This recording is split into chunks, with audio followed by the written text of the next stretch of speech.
Trump's latest proposal to fix the housing market? A 50-year mortgage. Because 30 years just isn't long enough for some people. So let's talk about it. Let's break it down and talk some numbers. So we're looking at a 400K home at 20% down at 6.25% interest rate. And I'm just kind of using these numbers as an example. Things may be a little different in your area. So don't get on here saying, well, that's not my area. My house is 500. We're just using this numbers as an example. For a 30-year mortgage, your monthly payment is $19.70. For a 50-year mortgage, your payment is $17.44. So with a 50-year mortgage, you save $226 a month. So far, the 50-year mortgage looks like you're paying less per month. While you're paying less per month, your interest rates are going to be a lot worse. Let's take a look at that. Now, let's talk lifetime interest paid on the 30-year versus the 50-year. On the 30-year, you're going to be paying about $389,000 of interest over the course of the lifetime of that mortgage. On the 50-year, you can be paying about $726,000.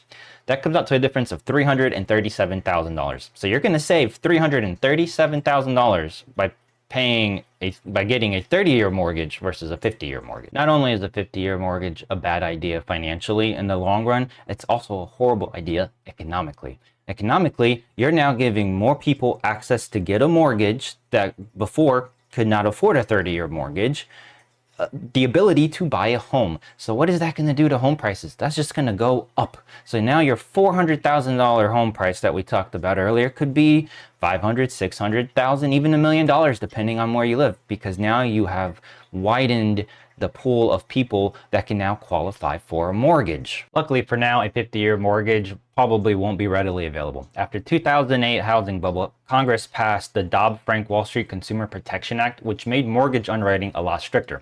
Alongside that, the qualified mortgage rule part of the legislation does not currently allow for a 50-year mortgage. Now, in all likelihood, it is possible that a 50-year mortgage could be offered by lenders as a non-QM mortgage, which typically comes with higher mortgage rates to balance out the risk.